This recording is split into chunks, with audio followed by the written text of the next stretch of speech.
what is the price that Pakistanis have to pay when we get embroiled in these international regional conflicts? America has, used a new method of dealing with Pakistan. Pakistan didn't have options. I mean, when you're so dependent on the IMF, you can't be saying no to Donald Trump. What we are seeing is not Pakistan. What we have to see are the interests, a very small group of men, that is General Asim Munir, and a few small, powerful group of small decision makers which are clustered around General Asim Munir. Modi was so reluctant in even admitting that Donald Trump played a role, which completely pissed off Donald Trump. If United States really comes behind Pakistan, Pakistan is ready to go inside Afghanistan and can retrieve the weapon. That means Pakistan is ready to attack Afghanistan. Regime change coup against Khan in April 2022, and it continues. All of the Pakistani Americans that thought Trump and Khan were good friends and Trump would remember his good friend, all of that collapsed. What's happened in Balochistan, important to point out, is a complete intelligence failure. Insurgency in Balochistan,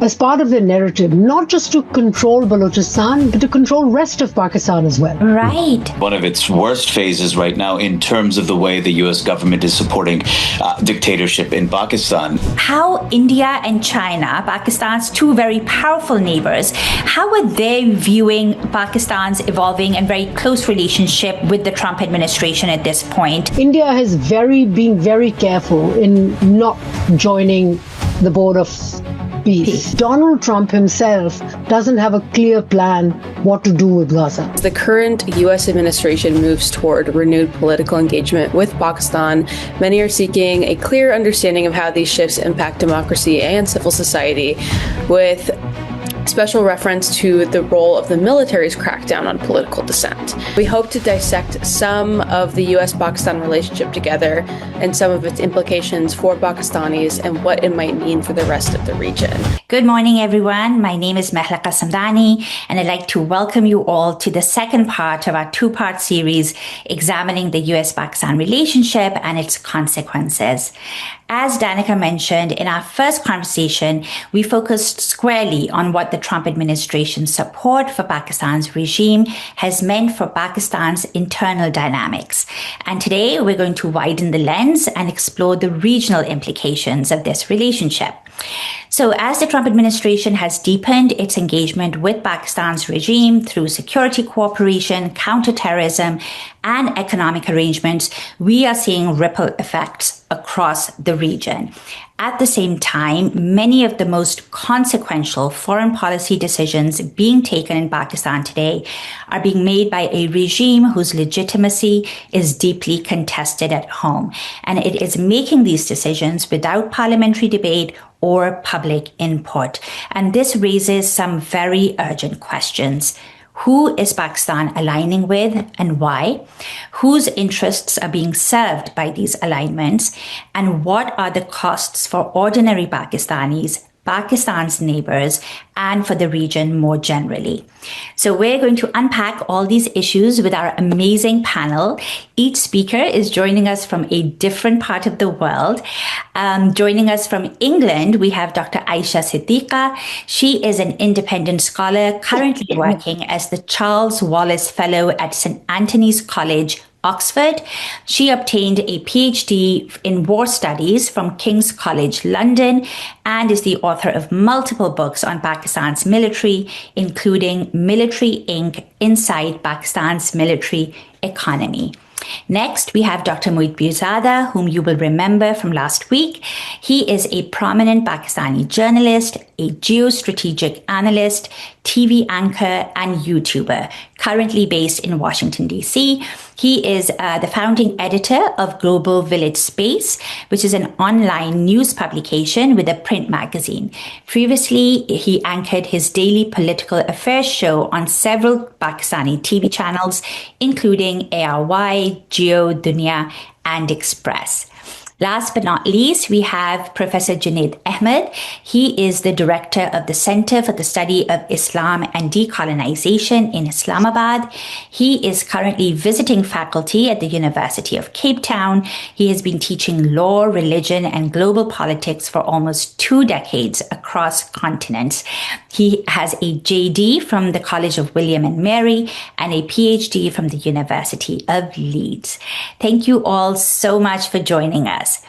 So just to let our audience know, for the next 45 to 50 minutes, I'm going to ask our speakers a series of questions, after which we will open it up to audience Q&A, and Danica is going to moderate that part of the discussion. So without further ado, I'd like to begin by turning to perhaps one of the most controversial and emotionally charged decisions Pakistan has made in recent weeks.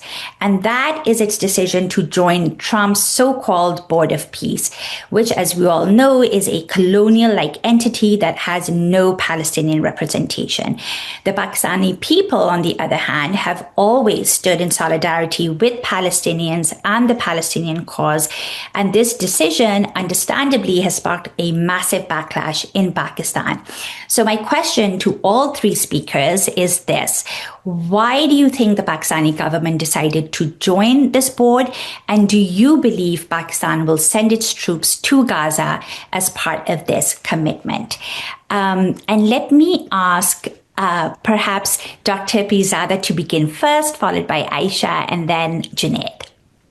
Mehalka, thank you so much. I hope you can hear me well. We can. Thank you. Mehalka, I think this decision, if you look at from the Pakistani military's point of view and from General Asim Muni's personal strategic view, is very important for them, because over the past several months, they have been increasingly dependent upon the support from the President Donald Trump. At this moment, they see two very clear reasons for joining the peace boards. One is an increased leverage with the Western establishments, with the Middle Eastern establishment, and also there are certain financial reasons, because in case the reconstruction goes forward, which is will be financed by Saudi Arabia and UAE and Qatar, there will be reconstruction contracts as well. So there is strategic leverage. It is important for them because Donald Trump is their biggest supporter. The regime itself is extremely unpopular within Pakistan. As far as my analysis goes, I do not remember any Pakistani regime so unpopular. You know, even General Ziaul Haq, which has often been referred as a very dark figure, was not that unpopular. He had some sources of popularity or some foundations of support within the social structure. This regime is extremely unpopular, and the support of President Donald Trump in the Western institutions is crucial. You know, so they see it's a very logical decision from their point of view. Excellent. Thank you so much, Moeed. Dr. Siddiqa, based on what Moeed said, I'd love to first sort of hear your perspective about the Board of Peace, but also the Pakistani government claims that, yes, by having a seat at the table, this will give us leverage about what's going on in Palestine and being able to, make decisions, or being at least able to influence the decision making over there on what's happening in Gaza. Do you agree with that analysis? And then also just generally, what is your perspective on this? All right, let me start. Thank you for the invitation. Let me start with a little correction. I am not a Charles Wallace Fellow at St. Anthony's at the moment. I am a Senior Fellow at the Department of War Studies, King's College London. Okay. Now, to begin with, I think one other caveat here, which is that, it's when I got your invitation, it was like Pakistan starting a new relationship with the United States. Pakistan, it's an extension of an old formula of relationship. Pakistan has always had a transactional relationship with the United States. Mm-hmm. We serve your interest. We do, whatever your military goals are, and we're happy to help you. This is what the Pakistan military's objective has always been. 1960s, then 1980s, it was fighting the Soviet Union, then fighting the Taliban and other extremists after 2001. And now, very happily, they've jumped on board, very happy to join hands with Donald Trump, primarily because America has, used a new method of dealing with Pakistan. The United States no longer pays Pakistan directly, but is using multilateral organizations like the IMF, International Monetary Fund.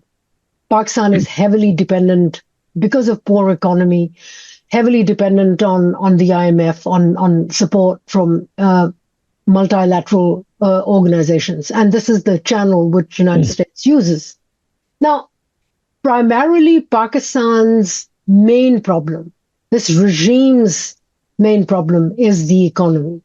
The economy is not doing well and would do anything to bring money to Pakistan. And so one of the roles that was happy to play was, to become the guardian in the region, provide security as a service. And therefore, regional Middle Eastern countries, Saudi Arabia or UAE or others, Bahrain, Kuwait, larger Middle East, was very happy to bring Pakistan on board. Now, I would bring two arguments here.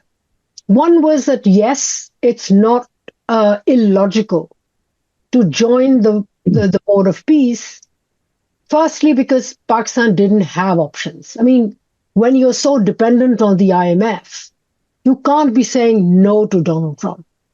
You know what Donald Trump's reaction would be. I mean, Macron, French President Macron said France is not going to join. And initially what he announced was slapping another 20% tariff on France.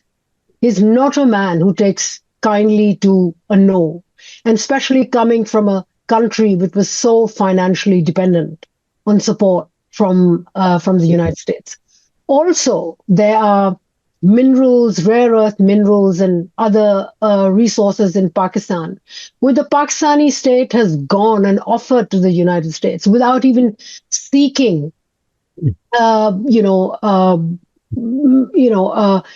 support from the parliament, Pakistani parliament, but also from the provincial governments. So, I mean, there is a big, from Pakistan's perspective, Donald Trump is a major stakeholder as far as economy is concerned. But secondly, there was no way that they could have said no to Donald Trump. The other is, yes, it's important to be sitting in the room and listening to the conversation, listening to the argument, and also presenting their perspective. And I think where Pakistan has very logically and very gently pushed back while holding hands with other Middle Eastern countries is saying, look, we are happy to be part of the development process in Gaza, but we are not going to de-weaponize Hamas. This is an impossibility. And this is an impossibility in which Turkey, Saudi Arabia, and other countries have also had the same perspective. They've had a similar perspective that, look, development in helping peace in Palestine, in Gaza, is a possibility. This is a role we can play, but not this. There will be repercussions in Pakistan. It will not be a popular decision to deploy forces. I mean, there are questions being asked, and there is unhappiness. While, Pakistan is part of the Board of Peace, there are rumors, there is grapevine talking about whether Pakistan is actually going to send troops to Gaza. And in this situation, it becomes an impossibility. So, but in order to play a role, it has to sit there in the room. One very quick thing was that this is around September, October. There was the Military Operations Directorate in the GHQ, Pakistan Army GHQ, was asked to raise about 4,000 troops. Mm-hmm. So there was 19 Lancers, 13 Lancers, 5 horses. And the message was that this was for deployment in an Arab state. There was money to be made out of that. But the understanding was that there would be a bunch of countries that would then go, and Pakistan would kind of be in the middle of that group. Now, the problem is that none of the countries around, Jordan, Egypt, Saudi Arabia in particular, are wanting to commit troops. And I think that makes it very difficult for Pakistan to do the same. So it's there, it's part of the conversation, but a conversation which is not going anywhere because Donald Trump himself doesn't have a clear plan what to do with Gaza. Absolutely. No, thank you so very much for that analysis. I'm also wondering, though, and perhaps Junaid can answer that question going off of what Dr. Siddiqa just said. Is it possible for Pakistan to send troops without committing to the de-weaponization of Hamas? So have troops there as part of the reconstruction effort, but not the actual de-weaponization. And also, Junaid, Dr. Siddiqa said that Pakistan has no option. We heard similar claims when General Musharraf had joined the U.S. war on terror, the so-called war on terror, that we did not have a choice. And Pakistan did get embroiled in that conflict and paid the price for it when hundreds of thousands of Pakistanis died as a result of that and went missing. So when we say we don't have a choice, and I completely agree with what Dr. Siddiqa is saying here, but what is the price that Pakistanis have to pay when we get embroiled in these international regional conflicts? And then what about, popular input in when these foreign policy decisions are being made?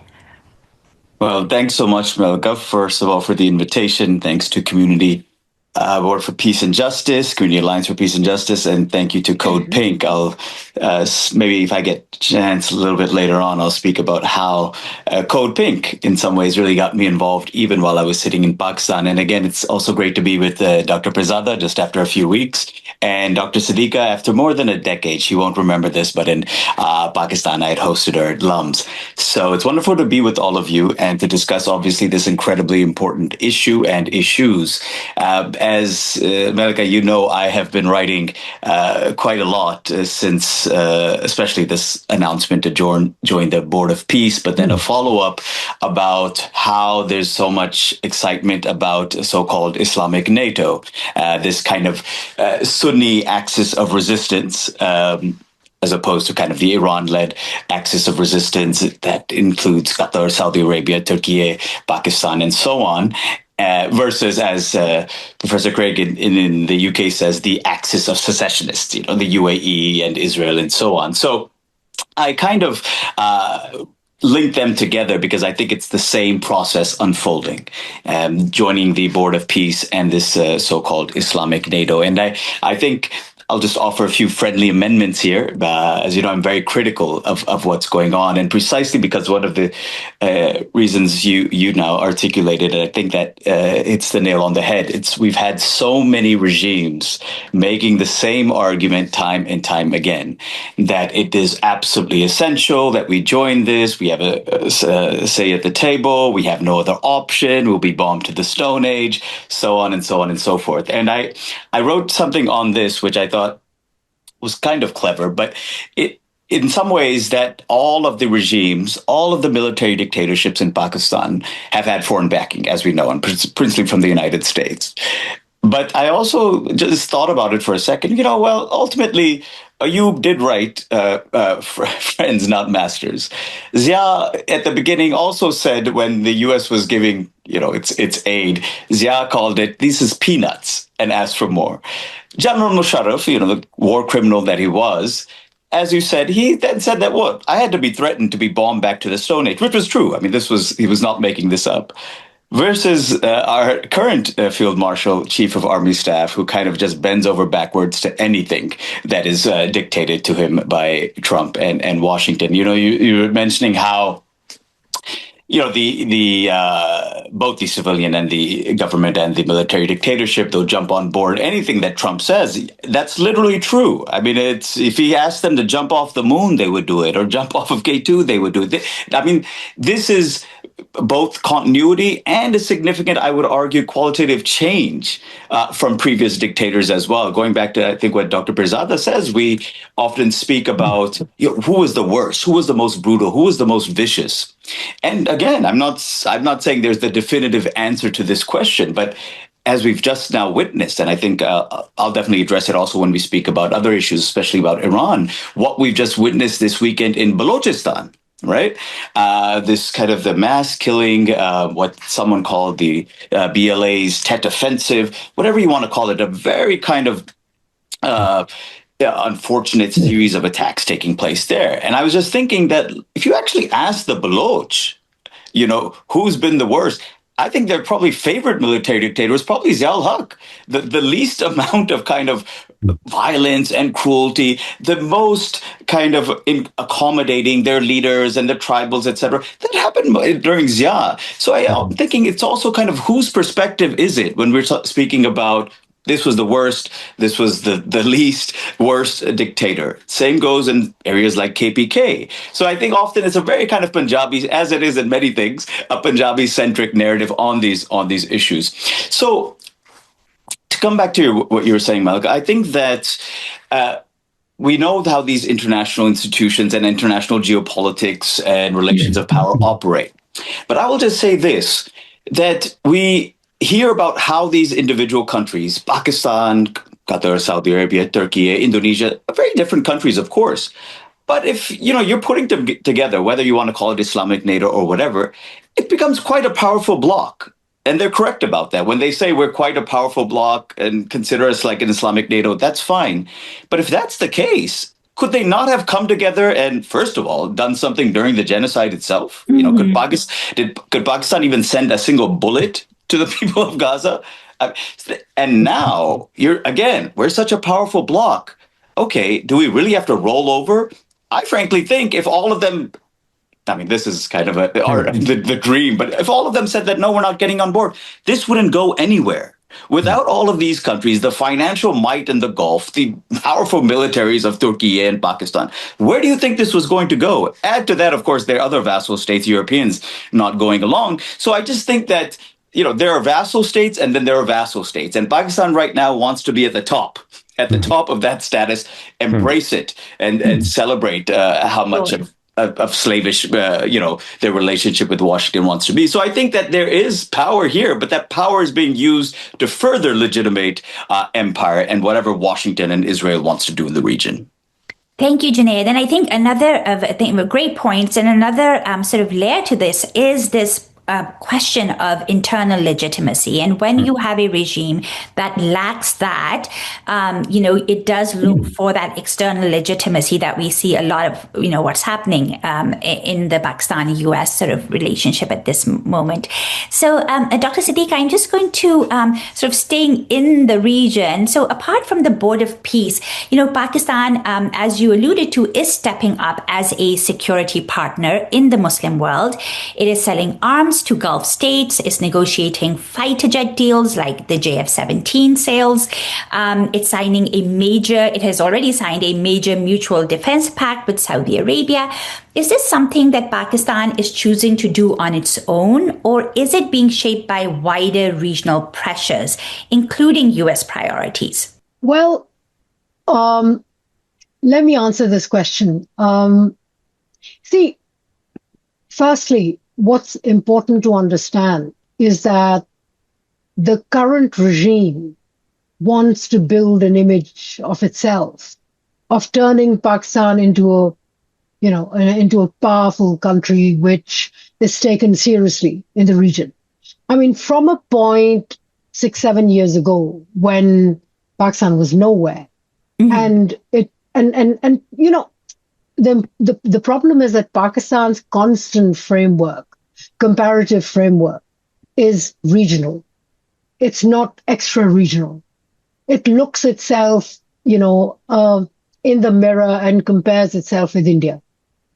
So from a point when Quad, was the main focus, and India and the Modi regime was so central to American thinking, to a point when there seems to be kind of a separation between Donald Trump and the Indian government. And that separation, it's important to understand, happened right at the end of the recent India-Pakistan conflict. Now, the recent India-Pakistan conflict is also when India and the United States were about to sign a trade agreement. Mm-hmm. And then the conflict happened, in which Donald Trump did play a role. Now, Donald Trump played a role because United States is really the only country which can engage both with India and Pakistan. Now, Pakistan then went on a narrative building exercise where it profusely thanked Donald Trump. It recommended his name for Nobel Peace Prize and all of that. Compared to that, Modi was so reluctant in even admitting that Donald Trump played a role, which completely pissed off Donald Trump.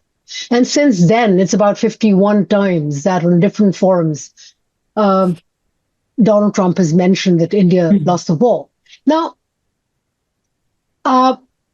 there were things which Pakistan gained. There were gains that it made militarily, and there were losses. Right? It was, an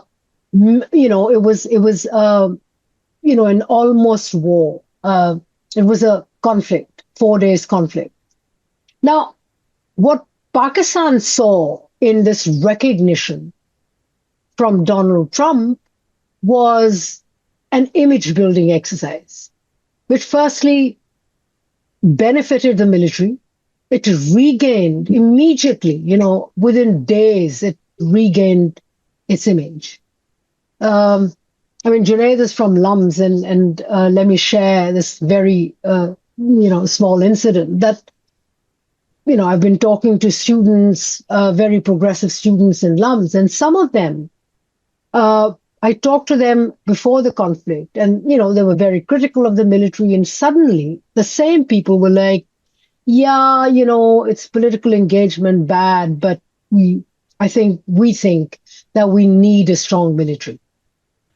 So the conflict with India had changed that perspective. Stepping on, Pakistan then built itself it built its image further and tried to build a role for itself further on the shoulders of Trump's accolades. And it saw itself developing a role for itself in the region. Also because it saw where the gaps were in Trump's thinking or Trump's, overall plans. Firstly, one of the things which one keeps hearing is that Donald Trump has America has 8 to 9 bases in the Middle East. And it wants to reduce the size of its engagement, of its manpower, and bring in other militaries there. And, from the conflict with India, what has really worked for the Pakistani military is an image where it is seen as a military which can actually fill in those shoes and work hand in hand with the American forces there. That's one. Secondly, it started building this narrative of a NATO, an Islamic NATO, and all of that. Now, there are holes in that argument itself, because we keep hearing that there's Turkey, Saudi Arabia, and Pakistan. It ain't happening. Partly because Saudi Arabia doesn't want it. Saudi Arabia does not trust Turkey. Saudi Arabia, MBS, Mohammed bin Salman has not forgiven either Imran Khan or Turkey, because when Imran Khan's government was there, and there was a point when Turkey called a conference of Muslim countries, and Imran Khan wanted to go, and then he said, sorry, but I've been stopped by Saudi Arabia. Saudi Arabia doesn't want a challenge. So I don't see it getting together with Turkey because it doesn't trust Turkey, where Turkey would actually build its own image on the basis of that. So that's one. Secondly, yes, it has signed an agreement, a strategic agreement with Saudi Arabia, which is different from the agreement it has signed in the past. I'm saying it on the basis of talking to people who've actually seen the document. I mean, sadly enough, the document has not been shared by the Pakistani parliament. It's not been discussed. It's a political decision, not shared with its parliamentarians. Now, what it says is it uses the word mutual for the first time and aggression. And what is Saudi Arabia's main concern is, of course, Saudi Arabia, the threat doesn't really emanate from Israel to Saudi Arabia. But in case, because of Israeli action in the Middle East, and I'm talking about an attack on Iran, for instance, a repeat of the attack on Iran, there's going to be a major chaos. Now, in case of a major chaos, Saudi Arabia needs protection. The royal family needs protection. There is Yemen. There'll be more chaos. There's a Shia-Sunni conflict, a wider Shia-Sunni conflict which will emerge from it. And it needs protection, and therefore, Pakistan, it sees that role for Pakistan. Now, part of the agreement was also that Saudi Arabia is going to help Pakistan build its economy. Right. Now, very final point here. See, Pakistan's main focus, this regime's main focus is investing in any idea which brings money to Pakistan, definitely to the military. But that, unfortunately, is not even happening. None of the countries who seem to be egging Pakistan on to playing a role are actually giving it any money. There's no cash there. Right. Saudi Arabia has not invested. UAE is not invested. Nobody's invested. And sorry, one very final point.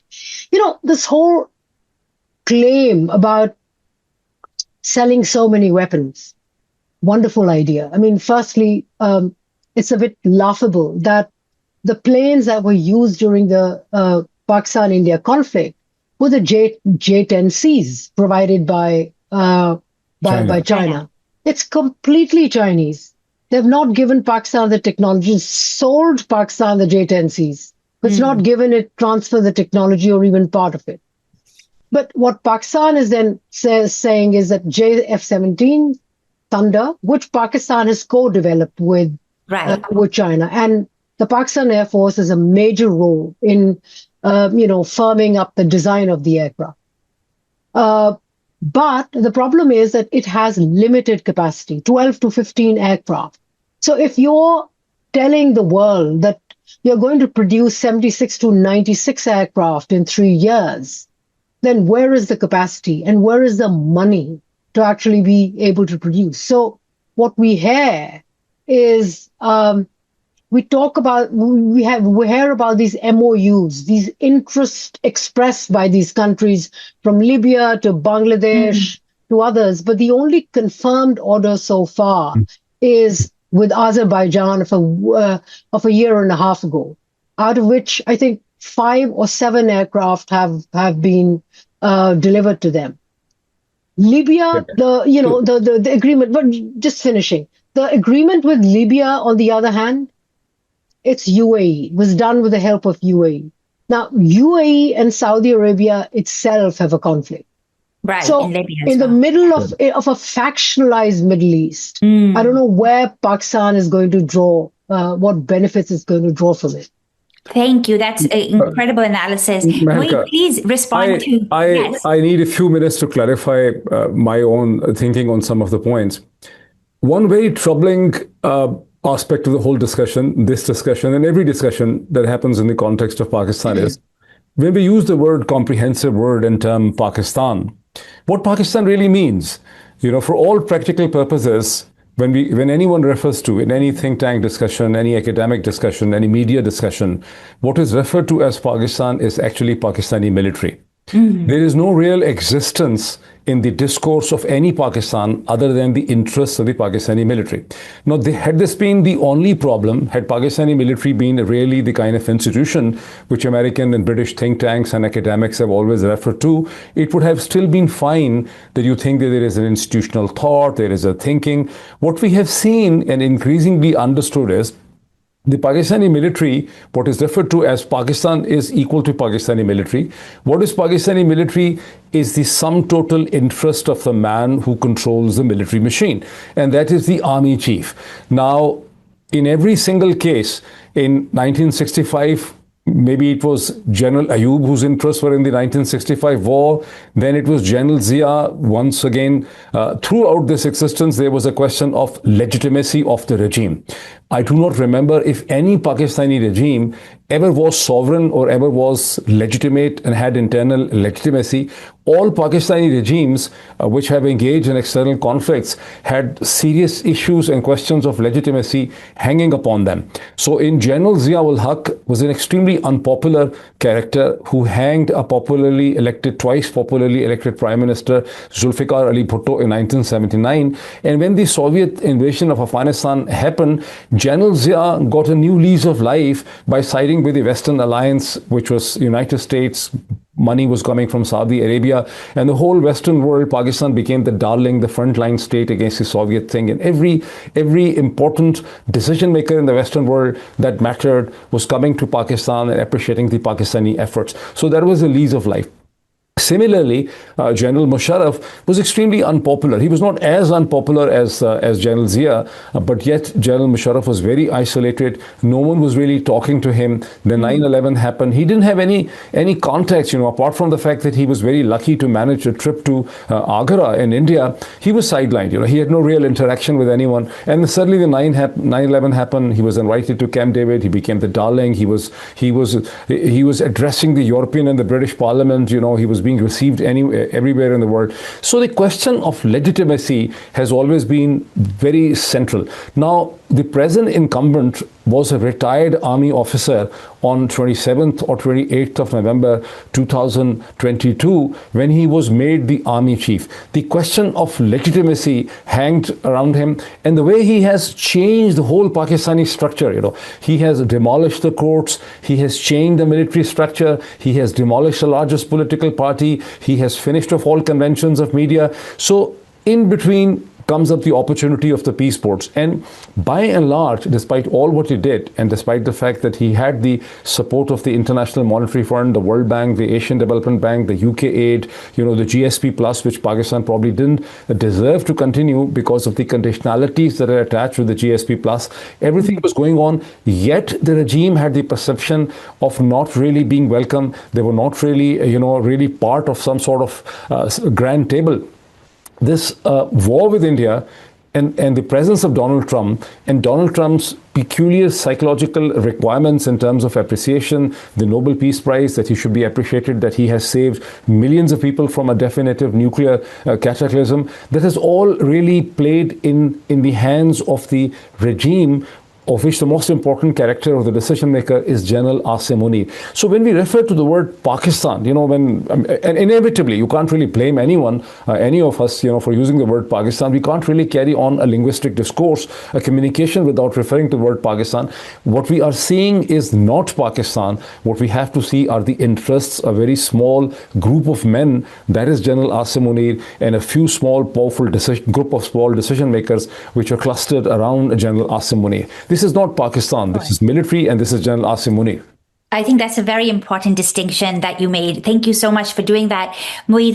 But my question to you now is really about tensions between Pakistan and Afghanistan, right? You're talking about the interests of the Pakistani military and then the man at the top.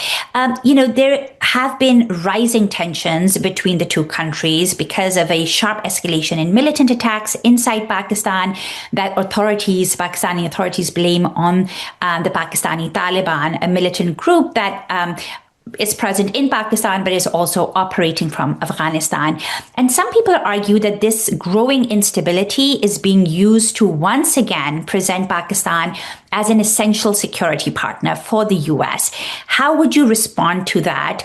And do you think Pakistan is going to play any role in helping the US reclaim the Bagram air base in Afghanistan? And this is something that Trump has openly said he wants the US to regain access of. So, Mahalka, there are a number of questions in your question. You and my participants might have seen a leaked document on the Twitter a few weeks ago, probably 2 weeks ago, in which a former US ambassador, Paul Jones, who now serves for a lobbyist that has been hired by the Pakistani government or the Pakistani military, had written an email to Elizabeth Horst, who was the former Department of State and Biden administration official, in which they had attached a document which was actually a proposal from the lobbyist. And the Paul Jones requests Elizabeth Horst to review the document and tell us if anything more can be added. So the document actually talks of the need for a renewed, restructured relationship between Pakistan and United States. Whereas it talks of other things, there was one thing which people noticed with a lot of keen interest and highlighted was a Pakistani potential proposal that Pakistan can actually help United States go into Afghanistan and retrieve the large, heavy American weapons which the US forces left behind in Afghanistan in August 2021 when they withdrew from there. Now, this is a very interesting thing. The way the argument was structured was this, that these weapons are being used by the ISAF against Pakistan, to which there is very limited evidence to basically support that ISAF is using the American weapons principally against Pakistan. But the proposal actually means that the Pakistani regime is prepared. If United States is prepared to fund this kind of effort and initiative, if United States really comes behind Pakistan, Pakistan is ready to go inside Afghanistan and can retrieve the weapon. That means Pakistan is ready to attack Afghanistan. That means Pakistan is ready to engage in a larger war effort with Afghanistan. Now, coming back to the previous question that, the Pakistan complains, of course, Pakistan is building up a case that all its problems in the erstwhile Fatah, in the TTP, are because of the support of the Afghan Taliban. Well, there might be certain elements of truth in it, but the Pakistani problems in Fatah starting from 2002, 3, 4, and when Pakistan started formal military operations in 2024, and since now, this is the 23rd large-scale military operation, which according to the DGISPR has thousands of intelligence-based operations. For instance, when they gave the summary in January 2026, they said that last year they were carried more than 75,000 or 80,000 intelligence-based operations within the framework of what is referred to as the 23rd grand operation in the erstwhile Fatah. The first one probably started in 2024. So if you look in the space of 20 plus years, if Pakistan is carrying the 23rd operation against the erstwhile Fatah, the Afghan Taliban are nowhere supporting the Fatah insurgency in 2004 or 5 or 6 or 7 and onwards. In fact, since I was present in Pakistan in all this time period, I was attending all the briefings which the Pakistani military gave at the highest possible level or at the level, at the regional or local level. The Pakistani military never blamed Afghan Taliban. They blamed United States. They blamed India. They blamed United States and India for supporting the TTP in the Pakistani areas. This was normal. I mean, and they couldn't have blamed the Afghan Taliban. They were sitting right there in Pakistan itself. Pakistan was giving sanctuary to the Afghan Taliban leadership at the time. So look at the ridiculous situation. The Afghan Taliban leadership was sitting in Islamabad, was sitting in Quetta, was sitting in Peshawar. The Americans were breathing on to get them out, to arrest them. Since we always believed, nationalism is a huge problem, so we believed the Pakistani military's briefing. On several occasions, I placed the Pakistani military's perspective with the top American diplomats, ambassadors, deputy chief of the mission. There are other people. I said that, look, we have reason to believe this thing, that Americans are supporting the TTP. You're playing a double game. You're also attacking them. And they would look surprised. They said, look, we are using, give us this ridiculous situation that we have created TTP. We are supporting TTP and we are attacking them and killing them with the help of the drone strikes? How many TTP leadership have you killed? So similarly, yes, the Afghan Taliban might be sympathetic to the TTP. There are cultural, ethnic, religious kind of tribal linkages between them. But to basically make the argument that the TTP derives all its support from the Afghan Taliban is a very bogus argument. Once again, this, as you suggested in your question, is a Pakistani military's attempt to create something, some sort of initiative in the region in which they can get a same kind of leverage, same kind of support from the United States, which they probably had in 1980s against this, during the Soviet invasion and subsequently after 9/11. So far, it hasn't really happened. And when you come back to the Paul Jones memo, which he sends to the Elizabeth House from the lobbyist, you basically see that the complete grand design is exposed in front of you. Sure. Thank you. Thank you so much for those very important points, Moeed. Junaid, let me turn to you to another huge regional flashpoint, right? So tensions between the US and Iran are once again coming to a head, most probably supported by Israel. If this escalates, where does Pakistan fit in? And can Pakistan really stay neutral in this? Will it be forced to pick a side, do you think? And if it has to pick a side, especially if it gets involved because of US urging, what kind of role do you think it would be expected to play? Would it be providing logistics, bases, airspace support? What do you think is possible? Right. Well, yeah, obviously this has been the big news for the past few weeks, in addition, of course, to the Board of Peace, Islamic NATO, and at some point, it seems inevitable, imminent war on Iran based on the huge armada that's obviously been amassed there. And so I think we have to then go back to, because we should see all of this as an extension of the 12-day war between Israel and Iran in June of 2025. And during that war between the two countries, Pakistan had issued statements saying, well, even before it, I mean, it didn't really do anything during it either, but it said that, look, we're on your side if you need us for anything. And so these nice kind of public statements, obviously, without actually doing anything. And so I think that, Pakistan, in some ways, it's very tied to the decision-making going on, obviously, by the Saudis and the Qataris and others. So it's following that lead, as long as it doesn't kind of really anger Trump, takes its regional directions from these Gulf countries. And this is where obviously what we're seeing is very different from the way Saudi Arabia used to treat any issue going on with Iran. It would be just as gung-ho, if not more so, than Israel in wanting to undermine, attack Iran. Things are different now. And one of the main thing that's completely changed these regional calculations is the rogue nature of Israel, right? I mean, it's just gone beyond anything imaginable, obviously with the genocide in Gaza, but beyond that, bombing now 7 countries during the entire episode of the genocide outside of Palestine, including in Qatar. So if Qatar can see that the Israelis can bomb them, and they have this huge American base that they're hosting, and their defenses do not do anything to protect it, that is the regional calculation now. It's not any great new love lost with Iran. It is just from their own geostrategic calculations that we have to be on guard on what Israel is doing. And Dr. Sivika is absolutely right. The unexpected rapprochement between Saudis and Turkey really has to do with this simple fact: that all of these countries feel like they're threatened by this rogue Israel that no one can control, not even Washington can control Israel. And so these kind of pacts of convenience taking place, they will continue as long as we have this rogue state of Israel in the region. And so coming back to Iran, I mean, it's difficult to imagine that Iran won't be attacked at this stage. The Israelis obviously have wanted it since 20 years ago, but the amount of armada that the Americans have amassed there, it's like in Venezuela. You don't take all of that, the naval forces of the U.S. to do nothing. Ultimately, they had to do something, and they took out Maduro. So I really do expect that. And of course, this is going to be, catastrophic from, any serious observer looking at this, it's going to be catastrophic.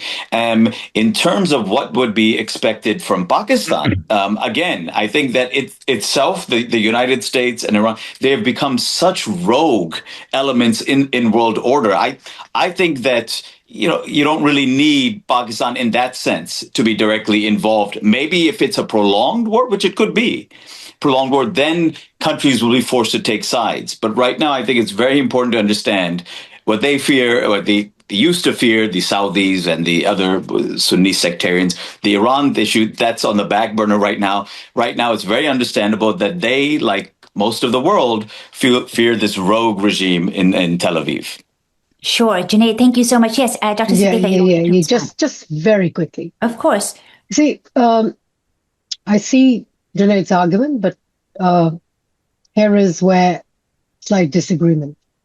I think it's important to understand that the entire region, which includes Saudi Arabia, don't make it right now into a Sunni versus Shia. In the entire Middle East is very shaken by the thought of another attack on Iran. What would it then mean? See, because it's important to understand that Israel, when it thinks of attack on Iran, is not looking at regime change. It's looking at Iran's collapse. Just like what happened in Syria, just what happened in Libya, what happened in Iraq. And Iran's collapse, on the other hand, is going to will have such negatively phenomenal results for the entire region. I hope people understand that after Iran, the largest Shia population is in Pakistan itself. More numbers than even in Iraq. Right. Saudi Arabia, all the oil provinces where oil is drilled out in Saudi Arabia, you have Shia population. Bahrain has Shia population. Qatar has Shia population. So the effect is not going to be small. And I think this is the argument which each of them are making with Donald Trump, which is what making him stop and getting him to, talk to Iran. Because the chaos will be so unmanageable that America will get sucked into a region and wouldn't know how to extract itself. Absolutely. So I think very quickly, I think the important fact is that it's more than just fear of Israel. It's the fear of the chaos which it will generate. And so even United Arab Emirates, which has links with Israel, it has said to the United States that it's not going to offer any base. That's true, Dr. Siddiqa. Both the Saudis and the UAE have been, they made those claims, we will not provide any support. And then you had MBS come out and say, he said to everybody in Washington that, yes, there will be, a fallout in the region. But if you don't go in right now into Iran, this regime is going to stay. And so you have these public statements, but then you don't really know what's going on. And So let me quickly add one thing. So the Axios, the US publication, which is an insider in Washington, said that when Khalid bin Salman was here on Thursday, Friday, in Beijing, he basically said that if the Trump administration didn't strike in Iran, then the regime would be emboldened. So something has to be done. Now, MBS is saying one thing while he talks with Moeed Pirzada, the Iran's president. So there is a different rhetoric, and it was a different position was being taken inside Washington. And just in the last 48 hours, Saudi Arabia signed a contract of $9 billion of these, Patriot missiles, which were for stopping the incoming missiles. And Israel got $3.4 billion. So you don't really know what the real position is. And I completely agree with Dr. Siddiqa that the chaos that will ensue is going to be catastrophic for the region.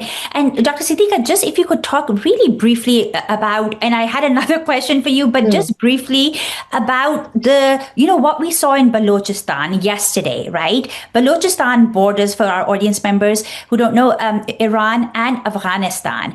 And there was a massive attack by a militant group, the Baloch Liberation Army, attacked installations, military installations across the province, and there was a lot of, a huge security situation that emerged. If there is an attack on Iran, what is that going to do? How is that going to affect Pakistan and also Balochistan, where there's so much unrest anyway? Interesting. Very quickly, I think it's important to understand for your audience. It's important to explain to them that there are two different kind of movements. There is Balochistan, Iranian Balochistan, and there is Pakistani Balochistan. Right. Now, in Pakistani Balochistan, the movement is ethnic. Majority want to now separate from Pakistan. It's an ethnic issue. On the other hand, the movement in Iranian Balochistan is for autonomy, and it's a Sunni Deobandi movement. Two separate.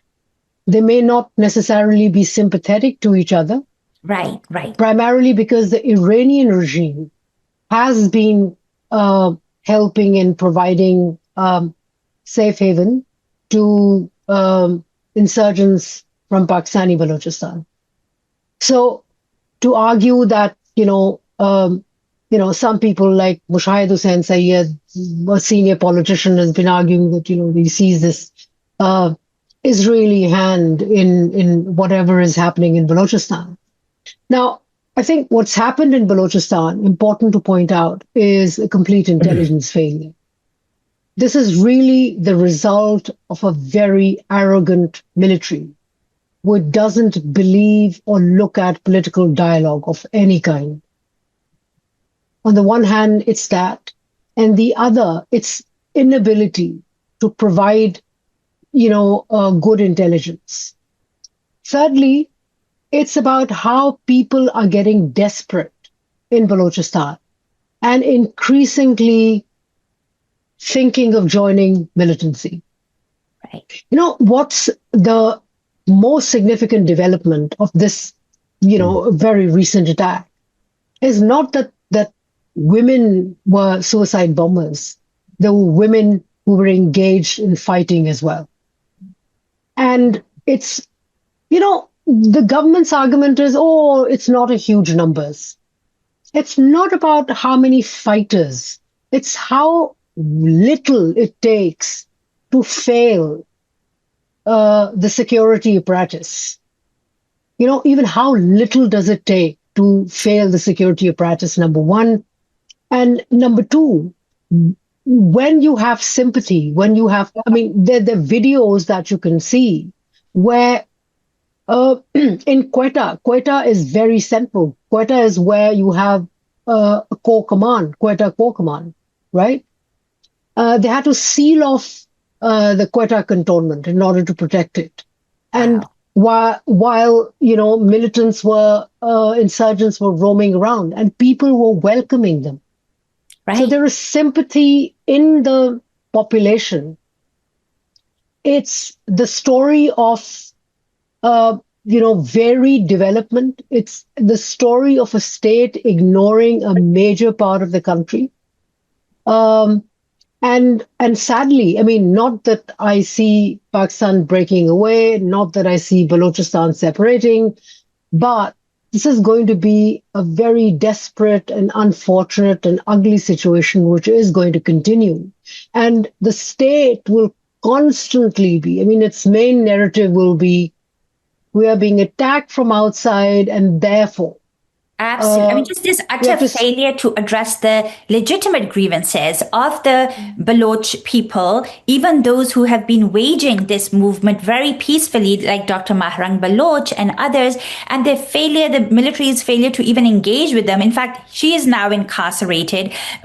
Human rights lawyers like Iman Mazari, who've spoken out on behalf of her, is now incarcerated. So, I think this shows failure at so many different levels. Melika, just one very quick point. I think then they're going to use the insurgency in Balochistan as part of their narrative, not just to control Balochistan, but to control rest of Pakistan as well. Right, absolutely. That's the tragic part. They'll say, there is so much threat, so we have to be firm. We have to control. And crack down even further. With Balochistan, what's happening there, with what's happening in KPK, with the military operations and the TTP. So absolutely, this is just going to result in greater repression, unfortunately. Dr. Siddiqa, the question that I did have for you, if you could be very brief, because I want to get to Moeed and Junaid, and I don't know how much time we'll have for audience Q&A, but is about how India and China, Pakistan's two very powerful neighbors, how are they viewing Pakistan's evolving and very close relationship with the Trump administration at this point? Do they see Pakistan as a proxy for outside interests, as a stabilizing force, serving American? How do they see this situation or this relationship? As brief as I can get. The problem is that in India, there is an equal amount of stupidity there. And the problem is, the way India is watching what's happening is, all right, what we're looking at is another 3 years of Trump. So this is going to be painful, but let's wait for another 3 years. Okay. Meanwhile, it's engaging with China. It's engaging with all other countries to look at. India has been very careful in not joining the Board of Peace. Right. It got an invitation, but hasn't joined. Right. It's being careful, and it's keeping, a safe distance. It's even in conversation with China, because right now, a lot of countries, including Europe, are thinking about what this man is bringing to our table without us wanting it. Right? So from Greenland to Iran to this and that, plans for Gaza, Rivera. So what China is doing is, giving a large space to Pakistan. China doesn't like what's happening. What it keeps reminding Pakistani government, Pakistani visitors, that look, we want protection of our workers in Pakistan. Right. And the Pakistani government has failed to do anything on that. It has even offered earlier that, to deploy its own military, private security in Pakistan, especially around projects where Chinese are working, which Pakistan has denied, partly because it understands that there's going to be an increase in attacks, and which will make things more ugly and difficult. So that's one. But what China is doing is China understands that way Pakistan is going to please United States. Pakistan, for example, has said there are a number of places where in Balochistan where China has expressed its interest. Right? There's rare earth minerals, there's copper. Pakistan says, we gave you what we thought we could give you. We're a sovereign state, therefore we can get anybody else to come. It also understands that Pakistan, 72 to 80% of Pakistan's weapons today come from China. Right. China is the main source of security. So Pakistan ain't going anywhere from China. It can turn away, but at the end of the day, it will be more dependent, because China also understands that Washington's interest in Pakistan is very transactional. Sure. And it's going to be short to medium term. There'll be an interest, and then poof, it'll be gone. But China is regional. China is next door, and it has a greater role to play. But what it's decided is not give Pakistan the cash that the generals want. It is, the relationship has also turned partly strategic, but partly transactional. Right. Thank you so much. I'm just going to move on because we do have to get to the other questions really quickly. Moeed, and you might have touched on this before, but again, talking about this internal legitimacy thing, right? Many of these major regional decisions that the Pakistani government has made are deeply unpopular inside Pakistan. And and widely questioned after a massively rigged election that we saw 2 years ago. So what does this do to Pakistan's regional and international standing when the regime itself lacks public trust at home? How enduring are these foreign policy decisions? So if I correctly understand that, the Pakistan. So Mehalka, you start looking at all Pakistani regimes starting from 1958.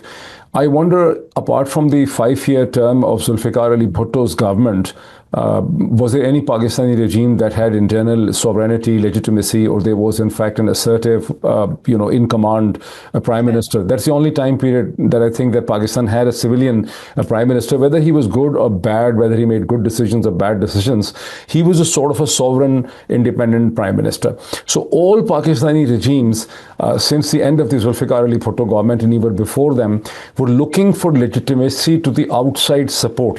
So the Pakistani regime look to how the West thinks about them, what the Western media writes about them, what the Western government basically says about them.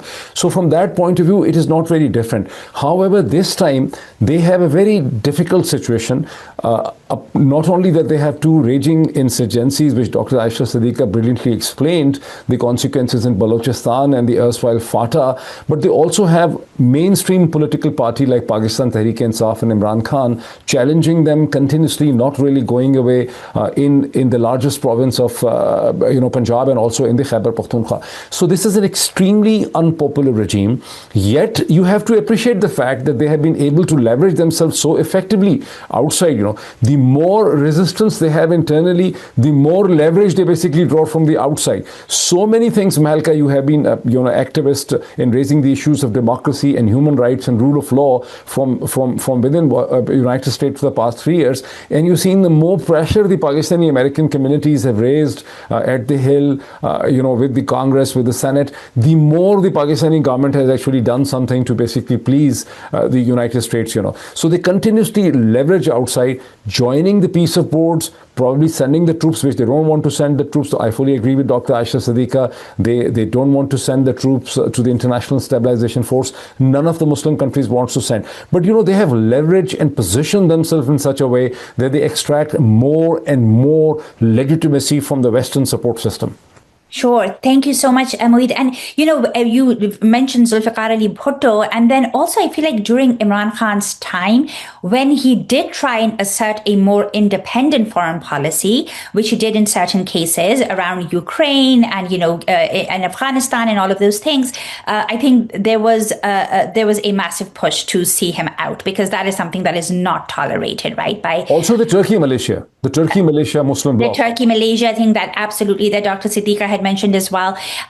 So and we've also known what former Prime Minister Imran Khan's stance has been around Palestine. So had he been in power, we probably would not have gone in that direction either. So Junaid, let me ask you the last question. For audiences in North America, this entire crisis, everything we've been talking about, is thousands of miles away. This might seem like someone else's crisis, but as we know, US policies are deeply intertwined with what's happening in Pakistan today. Why should people here in North America, why should they care? Not just as a matter of strategy or security, but in terms of democratic values, accountability, and the real human costs of these choices. Right, Malcolm. Well, obviously, this has been an old story. I think it's entered one of its worst phases right now in terms of the way the U.S. government is supporting dictatorship in Pakistan. First and foremost, that's beyond the general humanitarian impulse to address these issues anywhere in the world.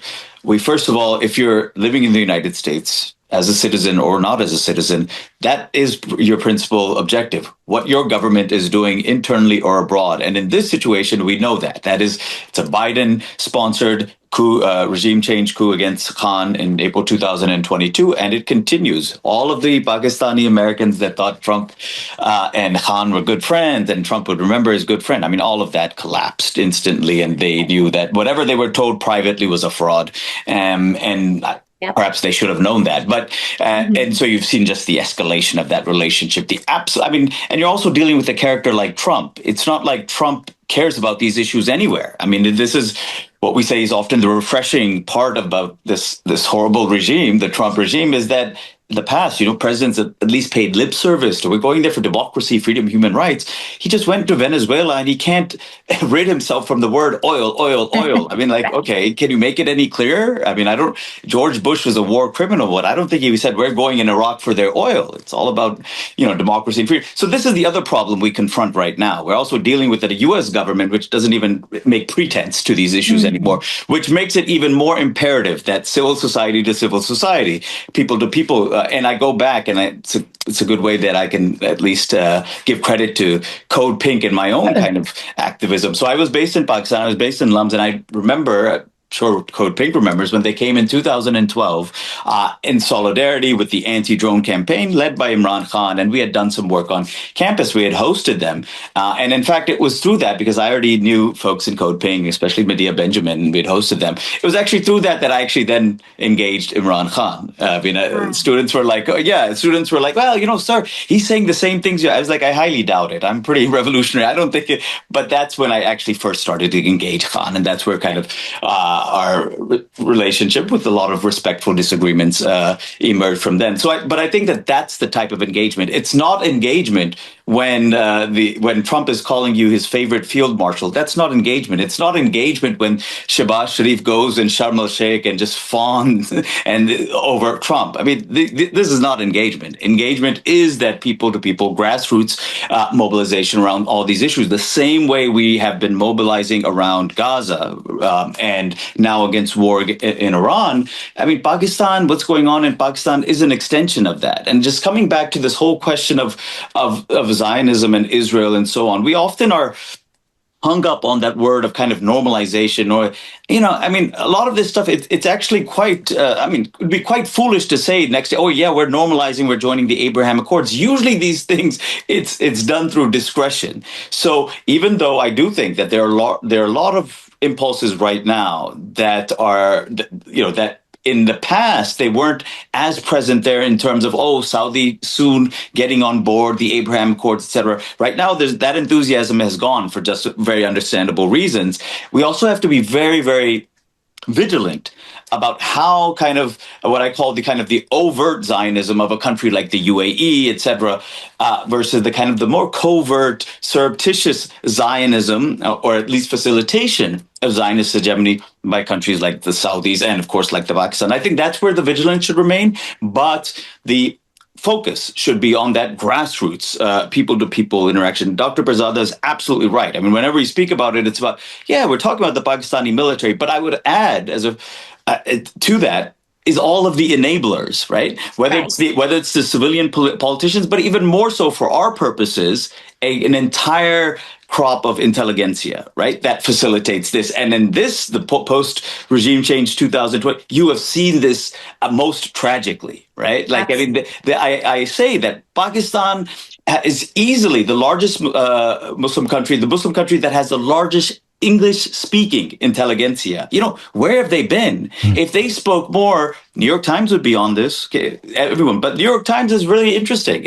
And I think it represents the kind of the conundrum during this period. And that is, New York Times knows how unpopular that regime is and knows what the Pakistani American sentiment is. So it's not going to praise it, but it's not going to criticize it either. That's kind of, I'm sure Dr. Pirzada, that's how it's floated these past couple of years. Don't touch it, right? Don't touch it. And that has led the way. So I think that we have to kind of continue that. And I think we have to learn from our mistakes as well in terms of Pakistani American, what has worked, what has not worked.